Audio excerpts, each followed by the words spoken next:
अस्सलाम वालेकुम जी, welcome to MTR diaries. आज दोपहर को मीडिया पे बड़ी एक शॉकिंग न्यूज़ आई कि डॉक्टर आमिर लियाकत हुसैन साहब हमें नहीं रहे। इन्ना लिल्लाहि व इन्ना इलैहि राजिऊन। अल्लाह ताला उनकी मग़फ़िरत फरमाए, उनके अमाल को मकबूल और कबूल फरमाए और उनकी कोताहियों से दरगुज़र फरमाए।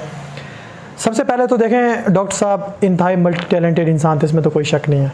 यानी उन्होंने जो एक तारिक अज़ीज़ साहब के बाद एक किस्सा, यानी वो इस लेवल तक चूँकि ले गए थे तारिक अज़ीज़ साहब, बज़्म तारिक अज़ीज़ को, कि उसके बाद कोई इस तरह का शो शुरू करने से घबराती थी दुनिया। यानी हम आवाम कहती थी कि शायद अब उस तरह का कोई होश नहीं आना, लेकिन आमिर लियाकत साहब ने जिस चीज़ में हाथ डाला उन्होंने उस चीज़ को करके दिखाया। यानी पहले रमज़ान ट्रांसमिशन का ट्रेंड पाकिस्तान में, कामयाब रमज़ान ट्रांसमिशन का ट्रेंड जिस बंदे ने शुरू किया वो डॉक्टर साहब को क्रेडिट जाता है। उसके बाद उन्होंने इनामगर शुरू किया, कमाल प्रोग्राम, उसी का फिर आगे चरबाजी तो पाकिस्तान की सूरत में चला। अच्छा, उसके अलावा इन्होंने इनामगर शुरू करने के बाद जीवे पाकिस्तान के नाम से प्रोग्राम, मतलब वो जिस साइड पे भी गए। और इवन जो उन्होंने आलिम ऑनलाइन शुरू किया उस दौर में, जब एक मतलब मजहबी मुनाफरत और जंग बड़ी अरूज पे थी अपनी, बड़ा ख़तरनाक दौर था वो, आज से 15-20 साल पहले।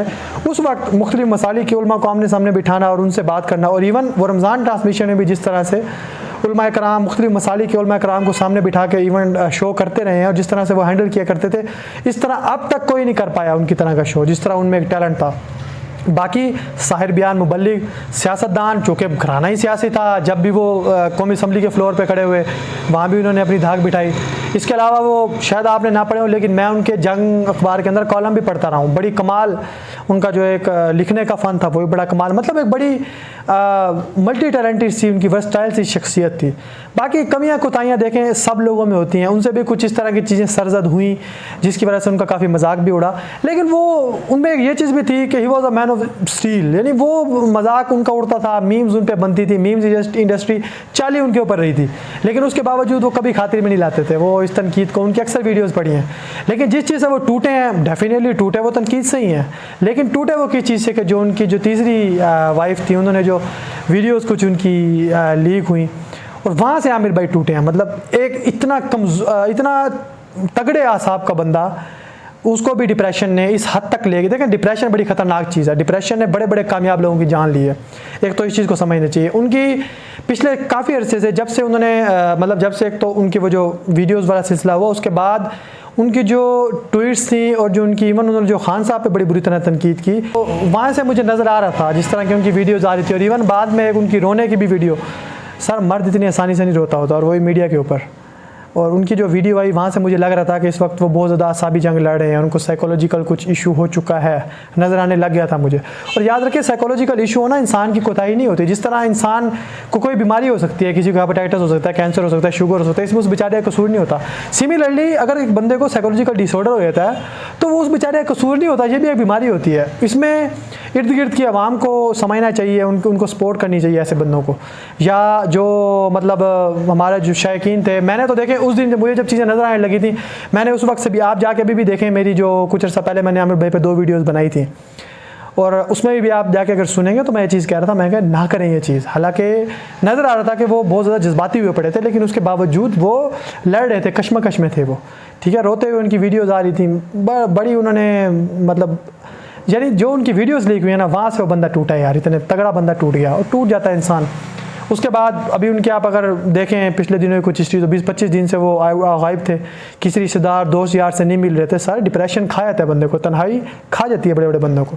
तो खैर इस चीज़ ने उनकी जान ले ली, अल्लाह उनके आगे के मामलात आसान करे।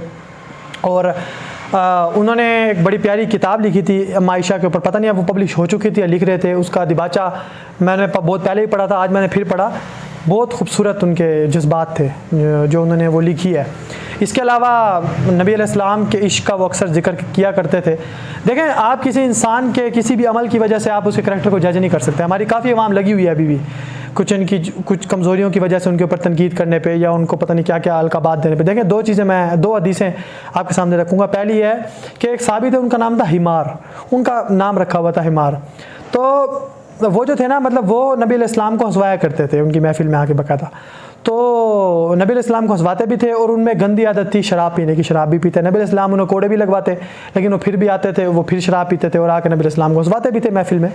तो सहाबा कराम ने ना एक दफ़ा गुस्से में कह दिया कि भाई तू कैसा बंदा है, बदबख्त बंदा है कि तूने नबी अलैहिस्सलाम की सोहबत भी तेरे पे असर नहीं करी। तो नबी अलैहिस्सलाम उस पर बड़े गुस्से हुए उस चीज़ बात के ऊपर।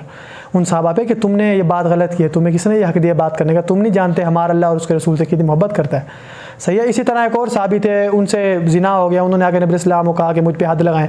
नबी इस्लाम ने उन पे जब हद लगवाई तो वो जब उनको मतलब कत्ल किया गया तो कुछ साहबा ने चाम गोइयाँ की उनके बारे में, किसने ये हरकत की है, दोस्त की होगा इस तरह की। तो नबी इस्लाम ने कहा कि तुम नहीं जानते इस बंदे ने ऐसी तौबा की है कि अगर वो तौबा पूरी मदीना के ऊपर तकसीम की जाए ना तो पूरी मदीना की बख्शिश के लिए वो काफ़ी है। तो अल्लाह के बंदों, आमिर लियाकत साहब की ज़िंदगी जैसे भी गुजरी, उस बंद अगर वो आपको क्या पता उन्होंने एंड पे किस तरीके से तौबा कर ली हो, और वो मतलब वो अल्लाह ताला के ऊपर किस मकाम पे अल्लाह ताला के बारगाह में पहुंच चुके हो। तो आप एक बंदे ने ज़ाती ज़िंदगी में उसकी जो भी कमज़ोरियाँ कोताहियाँ थी, उस बंदे से जो गलतियाँ हुई, छोड़ दो उस चीज़ को, आप अल्लाह ताला जाने, उसका काम जाने। और वो आप उनकी बज़ाहिर जो उनकी कुछ चीज़ें थी, नातें बड़ी जब वो पढ़ते थे बड़ी सरशारी से पढ़ते होते थे। इसके अलावा मैंने वही बताया आलिम ऑनलाइन उनकी बहुत बड़ी खिदमत थी। इसके अलावा और काफ़ी उनकी तहरीर ऑन रिकॉर्ड मौजूद है, उसमें उनका जो झलक था इश्क़ नबवी, उसके ऊपर आप कमेंट नहीं कर सकते। ये अल्लाह ताला का और उस इंसान का और नबी इस्लाम और उस इंसान का ज़ाती मामला होता है। अल्लाह ताला उनकी कोताहियों से दरगुजर फरमाए, हमारी कौम को भी हिदायत दे। इन मौक़ों के ऊपर हमारी कौम बहुत जज्बाती हो जाती है और हमारी कौम की जो चीज़ें हैं वो निकल के सामने आती हैं। अल्लाह इस कौम को भी अक्ल शऊर दे, ये हरकतें ना किया करें खुदा रहा। वो चले गए हैं, अल्लाह उनकी बख्शिश फरमाए और उनके जो अमाल थे उनको मकबूल करके कबूल फरमाए। आमीन जी।